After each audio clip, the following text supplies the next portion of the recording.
Corona virus के नए variant Omicron ने सारी दुनिया में हड़कंप मचा दिया है। वर्ल्ड हेल्थ ऑर्गेनाइजेशन ने भी साउथ अफ्रीका में मिले इस वेरिएंट को गंभीर चिंता का विषय माना है। इससे पहले हम कोरोना के खतरनाक डेल्टा वेरिएंट के कहर को भी देख चुके हैं, लेकिन ओमिक्रॉन डेल्टा से काफी खतरनाक है। ओमिक्रॉन को कई बातें खतरनाक बनाती हैं, जैसे इस वेरिएंट को ट्रैक करना बहुत मुश्किल है। ओमिक्रॉन के लक्षण भी नहीं दिखते हैं। अभी जो वैक्सीन हमारे पास हैं, वो भी इसके सामने बेअसर बताई जा रही हैं। एक बात ये भी सामने आई है कि ओमिक्रॉन काफी तेजी से फैलता है। डेल्टा वेरिएंट से भी कई गुना तेज इस नए वेरिएंट के फैलने की बात सामने आ रही है, जो चिंता बढ़ा रही है।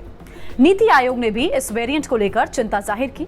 डॉक्टर वीके पॉल ने कहा, अगर तीसरी लहर इस वेरिएंट के कारण आती है तो देश की सारी तैयारियां धरी की धरी रह सकती हैं। हालांकि भारत में अभी तक इस वेरिएंट के नए केस नहीं मिले हैं। यूरोप के कई देशों को इस नए वायरस ने चपेट में लिया।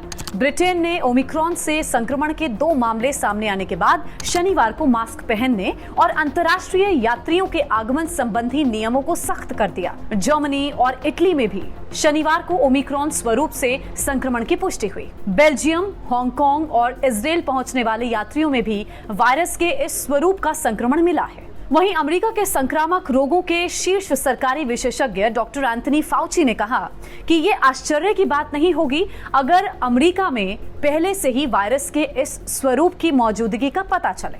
कई देशों की उड़ानों पर रोक लगाए जाने के बावजूद ये चिंता बढ़ रही है कि वायरस का ये वेरिएंट पहले ही दुनिया के कई देशों में फैल चुका है। और इसी नए वेरिएंट को लेकर हमने कुछ एक्सपर्ट से बातचीत की है, आप सुनिए। थर्ड वेव में हमें बहुत ही जैसे प्राइम मिनिस्टर ने बोला, हम सब बोल रहे हैं कि सतर्क होना ऑलरेडी जरूरी है। और बच्चों के लिए जो आपने बोला, वो बच्चों की तो फिक्र हर एक पेरेंट को है, क्योंकि बच्चों के की तरफ से हम 2 तरफ से चिंतित हैं। एक तो बच्चे को कुछ हो गया तो आपको पता है कि हमारी क्या फीलिंग होती है हमारे बच्चों की तरफ। दूसरी ये है कि बच्चे अगर जो इन्फेक्ट हो गए, उनको ज्यादा बुरा भी ना इफेक्ट हो, पर वो घर आके अपने बुजुर्गों को अगर जो इन्फेक्ट करेंगे तो वो भी एक बहुत बड़ा खतरा बन सकता है। जिनको 6 महीने से ऊपर हो गए सेकेंड डोज के बाद, तो उनकी जो एंटीबॉडी, जो हम एक ही मेजर कर रहे हैं आजकल के एंटीबॉडी इम्यूनिटी जो है वो कम होती जा रही है।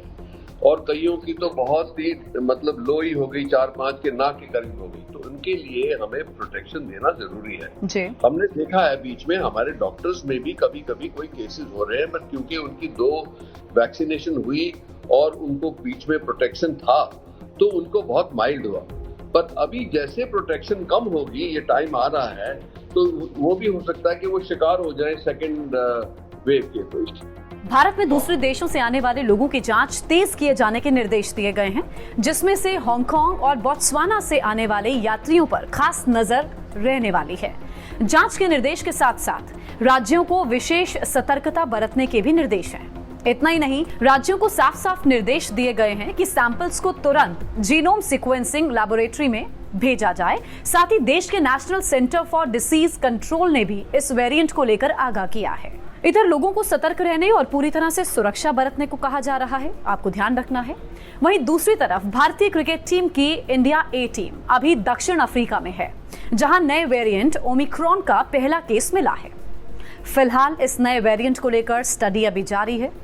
प्रशासन और सरकार अपने अपने तरीके से लोगों को आगाह कर रहे हैं और लगातार लोगों को सावधानी बरतने के लिए भी कहा जा रहा है।